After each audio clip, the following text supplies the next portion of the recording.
Romanos capítulo 7. Vamos a leer en el nombre del Padre, del Hijo y del Espíritu Santo. Dice la palabra de Dios: porque sabemos que la ley es espiritual, mas yo soy carnal, vendido al pecado. Porque lo que hago no lo entiendo, pues no hago lo que quiero, sino lo que aborrezco, eso hago. Y si lo que no quiero, esto hago, apruebo que la ley es buena. De manera que ya no soy yo quien hace aquello, sino el pecado que mora en mí. Y yo sé que en mí, esto es, en mi carne, no mora el bien, porque el querer el bien está en mí, pero no el hacerlo. Porque no hago el bien que quiero, sino el mal que no quiero, eso hago. Y si hago lo que no quiero, ya no lo hago yo, sino el pecado que mora en mí. Así que, queriendo yo hacer el bien, hallo esta ley, que el mal está en mí. Porque según el hombre interior me deleito en la ley de Dios, pero veo otra ley en mis miembros que se rebela contra la ley de mi mente y que me lleva cautivo a la ley del pecado que está en mis miembros. Miserable de mí, ¿quién me librará de este cuerpo de muerte? Gracias doy a Dios por Jesucristo, Señor nuestro. Así que yo mismo con la mente sirvo a la ley de Dios, mas con la carne a la ley del pecado. Padre, esta es tu palabra y nosotros creemos en ella. Háblanos, Señor, te lo pido. Háblanos, Señor, y toca nuestra mente y nuestro corazón. Y que podamos ser edificados en tu palabra. En el nombre de Jesús. Amén. Gracias por ponerse en pie. Tome su lugar, por favor. Usted sabe que me gusta leer la misma porción, pero en otra versión. Nos ayuda a tener un poco de claridad. ¿Quiere que se la lea? Se la voy a leer en la versión Palabra de Dios para Todos. Romanos, capítulo 7, del 14 al 25. Dice la palabra de Dios: por lo tanto, el problema no es con la ley, porque la ley es buena y espiritual. El problema está en mí, porque soy demasiado humano, un esclavo del pecado. Realmente no me entiendo a mí mismo porque quiero hacer lo que es correcto, pero no lo hago. En cambio, hago lo que odio. Pero si yo sé que lo que hago está mal, eso demuestra que estoy de acuerdo con la ley que es buena.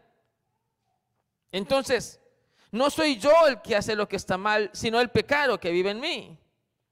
Yo sé que en mí, es decir, en mi naturaleza pecaminosa, no existe nada bueno. Quiero hacer lo que es correcto, pero no puedo. Quiero hacer lo que es bueno, pero no lo hago. No quiero hacer lo que está mal, pero igual lo hago. Ahora, si hago lo que no quiero hacer, realmente no soy yo el que hace lo que está mal, sino el pecado que vive en mí. He descubierto el siguiente principio de vida: que cuando quiero hacer lo que es correcto, no puedo evitar hacer lo que está mal. Amo la ley de Dios con todo mi corazón, pero hay otro poder dentro de mí que está en guerra con mi mente. Ese poder me esclaviza y me esclaviza al pecado que todavía está dentro de mí. Soy un pobre desgraciado. ¿Quién me librará de esta vida dominada por el pecado y la muerte? Gracias a Dios. La respuesta está en Jesucristo nuestro Señor. Así que ya ven, en mi mente de verdad quiero obedecer la ley de Dios, pero a causa de mi naturaleza pecaminosa, soy esclavo del pecado. Yo le he puesto esta reflexión confundido. Y yo no creo que Pablo sea el único que haya experimentado esa confusión. Yo pienso que eso es algo que todos hemos vivido o estamos viviendo. Que queremos hacer lo bueno y terminamos haciendo lo malo. Que queremos honrar a Dios y terminamos haciendo lo contrario. Entonces, yo sé que lo bueno es perdonar, pero no perdono. Yo sé que lo bueno es no chismosear, pero chismoseo. Yo sé que lo bueno es obedecer, pero no hago caso. Y al final del día, viviendo toda esa confrontación, termino concluyendo que yo soy malo. Pablo nos descubre la intimidad de su alma, pero tiene un propósito, y ese propósito es darnos esperanza. Él no está transmitiéndonos esta situación solo para que quedemos concluyendo que no se puede hacer nada. Por el contrario, estas confusiones que Él está mostrándonos tienen como propósito hacernos conscientes, primero, que todos vivimos y pasamos por allí, y segundo, que tiene solución. Hay tres realidades que Pablo nos está mostrando acá y se las quiero reflejar. Tres realidades o tres incapacidades, mejor, que desnudan la realidad que vivimos. Lo primero que Pablo nos demuestra con esto que escribe es que el conocimiento humano es incapaz. La incapacidad del conocimiento humano. Solo conocer no es suficiente. Si saber hacer una cosa fuera suficiente, entonces todo el mundo practicaría bien el fútbol. Todo el mundo sabe cómo se juega fútbol. O bueno, pregúntele a un hombre en términos generales y le va a decir cómo se juega. Pero póngalo en la cancha a jugar. ¿Sí? Todos saben cómo se cocina. Pero llévelo a la cocina a ver qué hacen. Entonces, la gente le queda muy fácil decir, se debió haber hecho esto o aquello. Pero finalmente hacerlo es diferente. La vivencia marca diferencias. Pablo sabe que la ley es buena. Pablo sabe, y nosotros también lo sabemos, qué es lo que agrada a Dios. Pablo sabe en dónde están sus problemas. Y finalmente nosotros también lo sabemos. Alguien sabe que su problema es ese gran resentimiento que guarda en el corazón. Alguien sabe que su problema son esas amarguras. Alguien sabe que su problema es esa inclinación a la infidelidad. Alguien sabe que su problema es todo lo que ha acumulado a través de su vida y que no ha hablado y que no ha dialogado. Y alguien sabe que su solución es hablar. Alguien sabe que la solución es perdonar. Alguien sabe que la solución es no ser adúltero, no fornicar. Lo sabemos. Pero una cosa es saberlo, otra cosa es hacerlo. El conocimiento humano por sí solo no funciona. Me hace recordar una fábula de Esopo. No sé si sabe usted quién es Esopo. Era un escritor griego. Escribió casi todas las fábulas famosas que conocen los niños. Y una de esas fábulas nos relata a unos ratones en una casa. Felices los ratones porque cada vez que querían salían y se encontraban en la alacena con el queso que les gustaba. La familia de la casa, cansados de la intervención de los ratones, se consiguieron un gato. Y qué bendito gato para ser más eficiente. Ratón que veía, ratón que se comía. Y lo agarraba y lo acababa. Y un día tras otro, cada vez más caían ratones y ratones y ratones hasta que se reunieron los sobrevivientes. ¿Qué vamos a hacer con este gato? Nos hizo la vida cuadritos, no podemos hacer nada. Mientras este gato esté, no podemos hacer nada, necesitamos una solución. El ratón más anciano levantó su patica y dijo: yo creo que lo que tenemos que hacer es descubrir la forma mediante la cual sepamos que el gato va a venir antes que llegue. Y todos dijeron: sí, eso, pero ¿cómo hacemos eso? Y entonces otro ratón que se consideraba a sí mismo demasiado inteligente, levanta su patica y dice: pues ustedes son como ingenuos. La solución es muy sencilla. Solo hay que ponerle un cascabel al gato.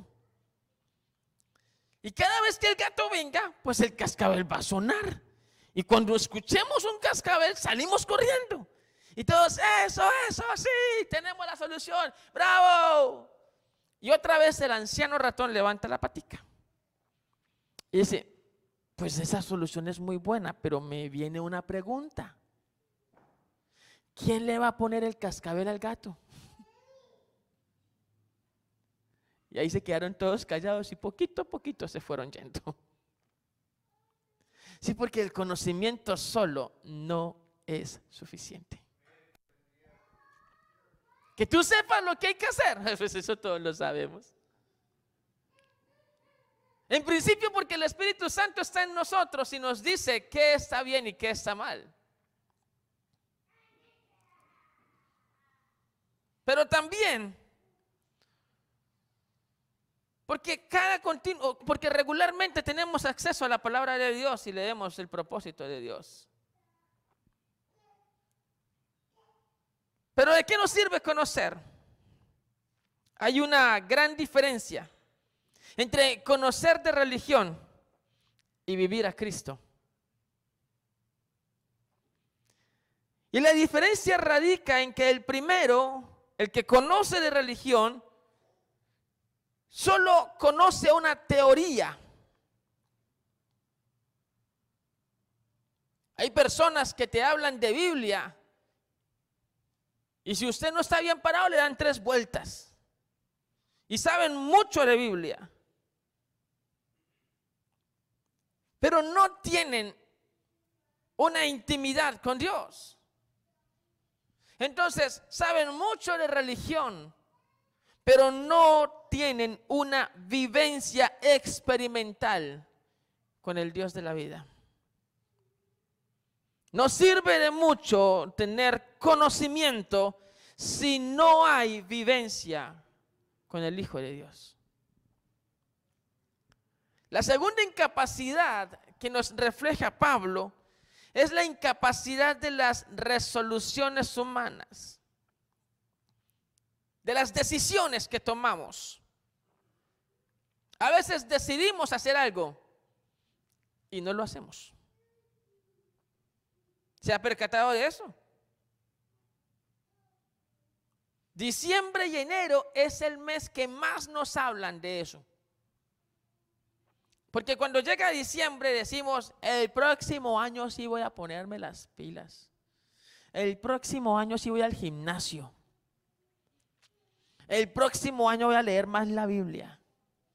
El próximo año voy a orar más. El próximo año voy a estudiar. A partir del 1 de enero voy a comer más sano.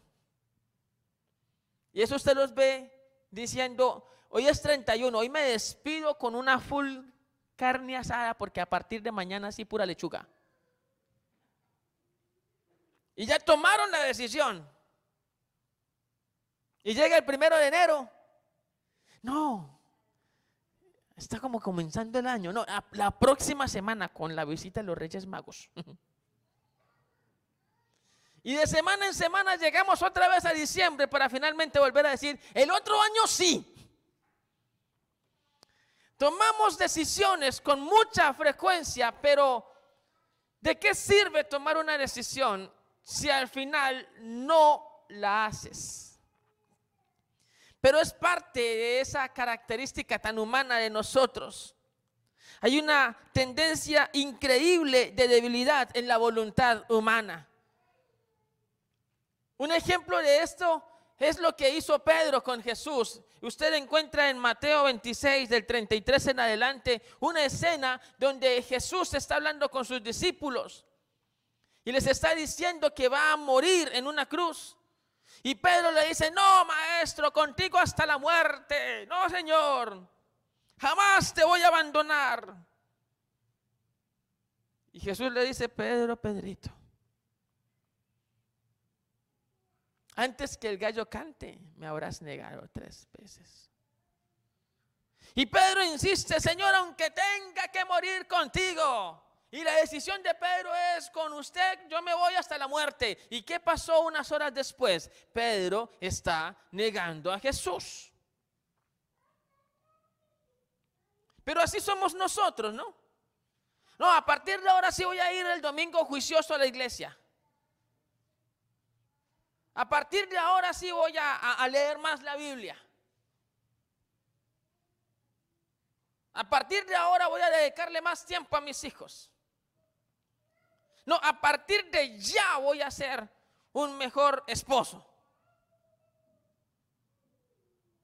Y esas decisiones terminan en el tintero.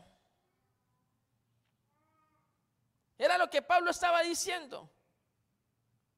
El mal, el bien que quiero hacer, no lo hago. Y termino haciendo el mal que no quiero hacer. Entonces decimos con algún nivel de facilidad: no, yo sé que puedo. A partir de mañana voy a ir a hablarle a la persona que me ofendió y la voy a perdonar. Y no lo hacemos. Se parece a la típica frase del borracho: el último y nos vamos. ¿La ha escuchado? A partir de mañana dejo de fumar. A partir de mañana dejo de tomar licor. A partir de mañana voy a dejar de ver pornografía. A partir de mañana voy a dejar de ofender a la gente y voy a ser más recatado para hablar.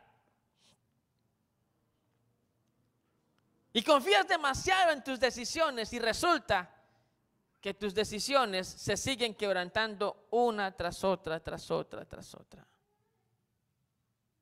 Luego tenemos una tercera incapacidad y es la incapacidad del diagnóstico.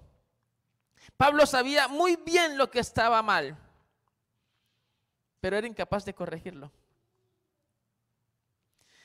Supo identificar el problema que entendía, pero a su vez sabía que la solución no estaba en él. Pablo nos describió con mucha claridad que él sabía que la ley era buena, que él entendía que lo que Dios quería era bueno. Y a pesar de eso, terminaba haciendo exactamente lo contrario a lo que Dios quería que hiciera. Cualquier parecido con mi realidad o su realidad es pura coincidencia. Sabemos lo que es sano para nosotros. Por ejemplo, usted sabe que a Dios le agrada que le dé lo mejor de su tiempo y no las obras. Y por alguna extraña razón, terminamos dando las obras. Usted sabe que a Dios le agrada que le busquen oración y por alguna extraña razón no oramos. Sabe que a Dios le agrada que siembre armonía, pero razones sobran para que usted termine haciendo comentarios que propicien división. Usted sabe que no, es muy sano el sarcasmo, pero vuelve a hacerlo. Entonces tiene el diagnóstico perfecto. ¿Por qué en la casa se ofenden con usted? Porque usted es muy sarcástico. ¿Por qué en la casa se ofenden con usted? Porque usted es ofensivo. Usted sabe perfectamente que ese es el problema. Y usted dice, sí, yo sé que soy muy ácido, pero sigue siéndolo. Porque al final del día, usted no encuentra cómo corregir eso. Usted sabe que es bien importante que su palabra tenga el peso de la integridad, de que si usted dijo sí es sí, de que si dijo no es no, y usted lo sabe. Pero termina lejos de eso. Y entonces viene la confusión. Y la confusión me hace concluir que soy un fracaso. Por eso tanta gente está diciendo, soy la oveja negra de la familia. Por eso tanta gente busca al pastor, pastor, ore usted por mí porque a mí Dios no me escucha.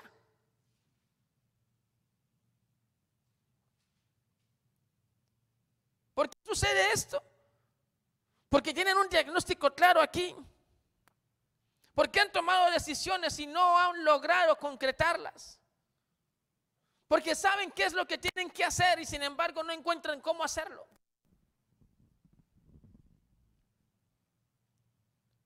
Así que el escenario es bien confuso. Pero el objetivo de Pablo no es dejarnos confundidos. El objetivo de Pablo es mostrarnos que esa confusión que usted vive ahora o que ha vivido antes o que está viviendo, esa confusión, tantos otros han pasado por allí, incluyéndolo a él, el apóstol. A veces necesitamos que nuestros referentes se muestren humanos. Da un poquito de alivio saber que el pastor también se equivoca, ¿cierto? Y da un poquito de alivio saber que el apóstol Pablo, con todos los estandartes que tenía, también vivía esta confusión. Así que si lo vivió el apóstol Pablo, da un poco más de alivio saber que usted lo está viviendo. Aunque eso no es suficiente, porque al final del día la confusión sigue mostrándole a usted que usted es un fracaso, que Dios no se siente agradado con su vida. Usted sigue concluyendo noche tras noche que no está avanzando en esto de ser mejor persona. Y entonces la confusión te está dando paso a la frustración. Entre otras cosas porque hay una extraña relación de cómo percibimos a la iglesia. No sé en qué momento las personas comenzaron a ver a la iglesia como el lugar a donde van los perfectos. No sé en qué momento eso pasó. Pero no era la percepción que Jesús quería dejarnos de la iglesia, y mucho menos la que Pablo quería expresarnos. La iglesia no es el lugar a donde van los perfectos. La iglesia es el lugar a donde van los enfermos, los imperfectos. La iglesia es el lugar a donde van las personas que saben que tienen algo que necesitan. En la iglesia llega la persona que tiene el corazón dañado. A la iglesia llega la persona que no sabe qué hacer con su vida. Porque en la iglesia termina recibiendo un consejo y un principio de la palabra que te direcciona hacia la restauración de Dios. Entonces no sé por qué algunas personas en medio de su confusión terminan concluyendo: yo soy tan malo que ni siquiera merezco ir a la iglesia. ¿Para qué voy a ir a la iglesia si me estoy equivocando? Pues justo por eso, qué bueno es que entiendas que aquí se viene a sanar, que aquí vienes a ser restaurado. Entonces Pablo nos da 3 señales de esperanza para que podamos salir de la confusión. Y si usted tiene al menos una de estas señales, hay esperanza. La primera señal que Pablo nos da para salir de esta confusión es: si reconoces el mal que haces, hay esperanza. Si reconoces que lo que estás haciendo está mal, hay esperanza. Pablo dice en el versículo 16: si yo sé que lo que hago está mal, eso demuestra que estoy de acuerdo con que la ley es buena. La pregunta que le quiero hacer y que usted se debe hacer es: ¿usted es consciente que lo que hace en oportunidades está mal? ¿Usted es consciente que ese resentimiento que tiene en su corazón está mal conservarlo? ¿Usted es consciente que ese accionar hacia la infidelidad, hacia el adulterio, o hacia el chisme, o hacia la pereza, o hacia cualquier cosa que desagrada a Dios, usted es consciente que está mal? Y entonces alguien puede decir: pues claro que yo sé que adulterar es pecado. Y la pregunta que te hago es: ¿por qué lo sabes? Y le tengo la respuesta, Pablo la dio. Sabes que adulterar es pecado porque aquí adentro, algo dentro de ti acepta que lo que Dios pide es lo correcto.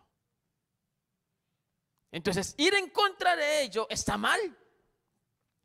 El hecho de que lo sepas aquí adentro ya arroja una luz de esperanza. El problema es cuando no quieres reconocer nada de eso. El problema es cuando quieres argumentar lo que estás haciendo. ¿Y qué de malo tiene que yo no quiera perdonar? A ver, ¿qué de malo tiene? Ahí sí hay un problema.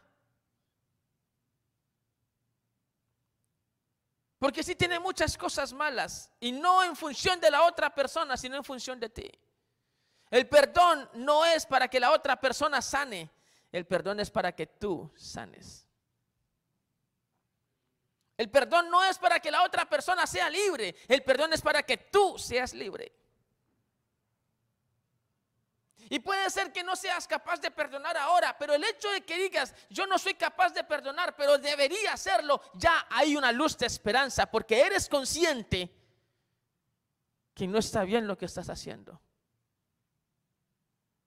Entonces ya eso dice que tu alma está abierta a una intervención divina. El problema es cuando sabes que estás siendo infiel y en lugar de reconocer que estás haciendo algo malo, comienzas a decir: es que no es culpa mía, es culpa de mi esposa. Ese es el problema. El problema es que no reconozcas que está mal, porque mientras no haya reconocimiento de que está mal, no estás reconociendo que Dios quiere hacer algo contigo. ¿Me estoy haciendo entender? Pablo dice: si yo sé que lo que hago está mal, entonces demuestra esto que estoy de acuerdo con la ley de Dios. El solo hecho de que acá adentro, tu alma, tu corazón, tus emociones estén de acuerdo con la ley de Dios, eso ya es una luz de esperanza. ¿Me estoy haciendo entender? La segunda luz de esperanza: si tú estás peleando contra tu debilidad, hay esperanza. Pablo dice: amo la ley de Dios con todo mi corazón, versículo 22. Pero hay otro poder dentro de mí que está en guerra con mi mente. Ese poder me esclaviza al pecado que todavía está dentro de mí. Entonces Pablo está diciendo: tengo aquí adentro una guerra. Hay guerra cuando yo no estoy de acuerdo. Y hay paz cuando me pongo de acuerdo. Así que si no hay guerra con lo que estás haciendo, eso quiere decir de que ya dejaste de pelear en contra de eso. Te rendiste. Y lo siguiente que va a pasar tras la rendición es que comenzará un declive. Cada vez más profundo y más profundo. Eso tiene nombre. Eso se llama cauterizar el alma. Pero cada vez que yo sé, o sea, yo tropiezo Y en vez de decir, Señor, es que ni modo, esto es carne, yo soy pecador, nada que hacer. Pero en lugar de decir eso, yo digo, no tengo por qué haber tropezado, tengo que levantarme otra vez, aunque me vuelva a caer, pero yo tengo que volverme a parar. Y todas las veces que sea necesario, mientras yo esté peleando contra el pecado, hay esperanza. Mientras yo no me rinda, hay esperanza. Mientras yo decida que tengo que luchar y luchar una y otra vez, es que lo que va a señalar la victoria no es cuántas veces he caído. Lo que va a señalar la victoria es que en algún momento, después de tantas caídas, voy a pararme definitivamente. ¿Sí me estoy haciendo entender? Mientras usted esté peleando contra eso que está mal, hay esperanza. Y usted sabe que no es fácil perdonar, pero usted dice, tengo que hacerlo. Voy a intentarlo otra vez. La Biblia dice, si 7 veces cae el justo, 7 veces se levantará. Pero esa pelea, esa guerra tiene que ser suya. Cada vez que usted se rinda, entonces está perdiendo la oportunidad de cambiar y de mejorar. ¿Sabe que el Señor no está mirando cuántas veces has caído?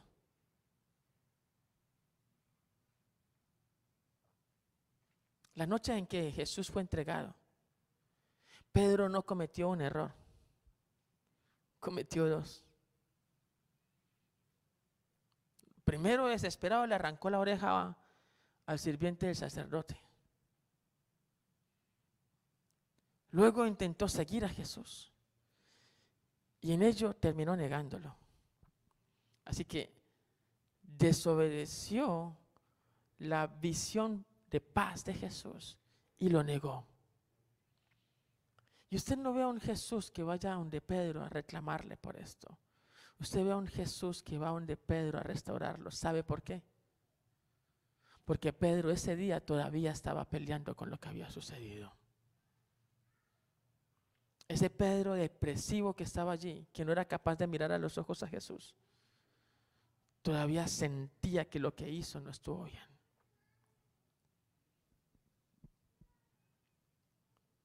¿No se volvió a equivocar Pedro? Le tengo noticias, sí se volvió a equivocar. Porque muchos años después Pedro se está comportando de manera hipócrita frente a algunos hermanos en la iglesia. Y a Pablo le tocó regañarlo.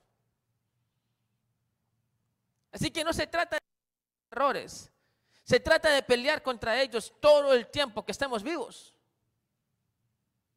El día en que dejes de pelear contra tus errores, ese día ya perdiste la batalla. Mientras estés en guerra con ellos, mientras en tu mente no aceptes eso, hay esperanza. Y la tercera luz, si aún confías en lo que Jesús puede hacer, hay esperanza. Pablo dice en el versículo 25, en la versión Nueva Traducción Viviente, gracias a Dios la respuesta está en Jesucristo nuestro Señor. ¿Pablo tiene la respuesta? No, no la tiene. Mire, Pablo no está diciendo aquí, gracias a Dios Jesús me dio la respuesta. ¿O si fue lo que dijo? No, él está diciendo, la respuesta la tiene Jesús.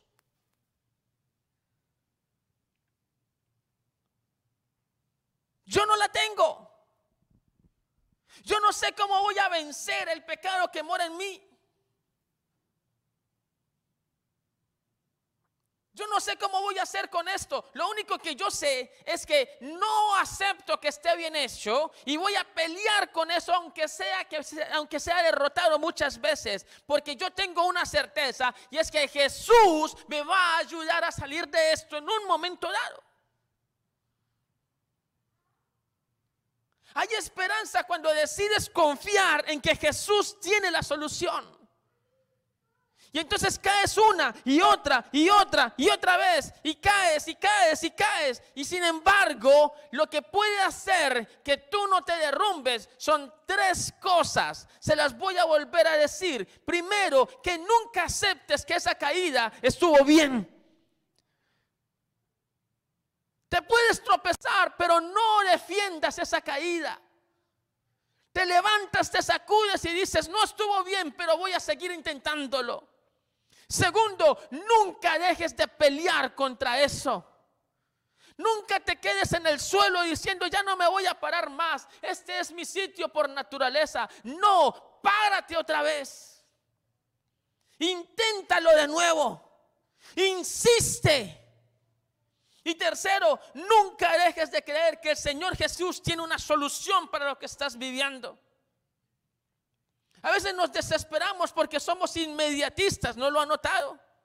Esta cultura de lo inmediato nos ha abordado a todos. Antes, para hacer un café, ¿cuánto se tiraba, Pastor Iván? Hace 30 años había que calentar el agüita, ¿no? Ahora, para hacer un café expreso son 3 minutos.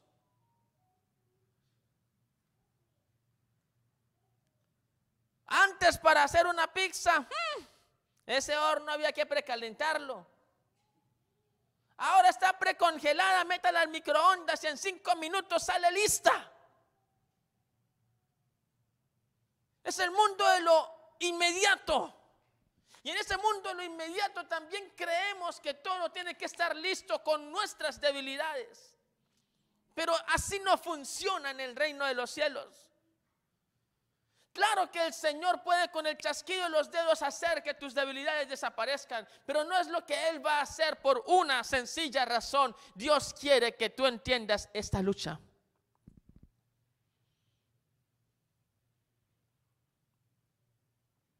Dios quiere que tú entiendas qué se está poniendo en juego aquí.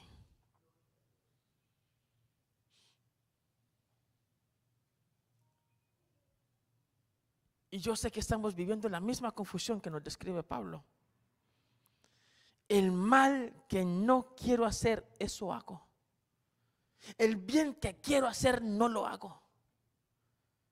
Yo amo la ley de Dios. Yo amo ir a la iglesia, pero hay domingos en los que ni quiero ir. Yo amo agradar a Dios, pero a veces no quiero dedicarle tiempo. Yo amo a mi familia, pero a veces no puedo evitar dejarlos abandonados. El mal que no quiero hacer, eso hago. ¿Y qué camino tienes? Tienes 2 rutas. O te autocompadeces y concluyes que no hay nada que hacer, o peleas. Y ya le di 3 señales de esperanza para entender que esta pelea se puede ganar. Que va a llegar el momento en el que vas a vencer esa debilidad o ese resentimiento.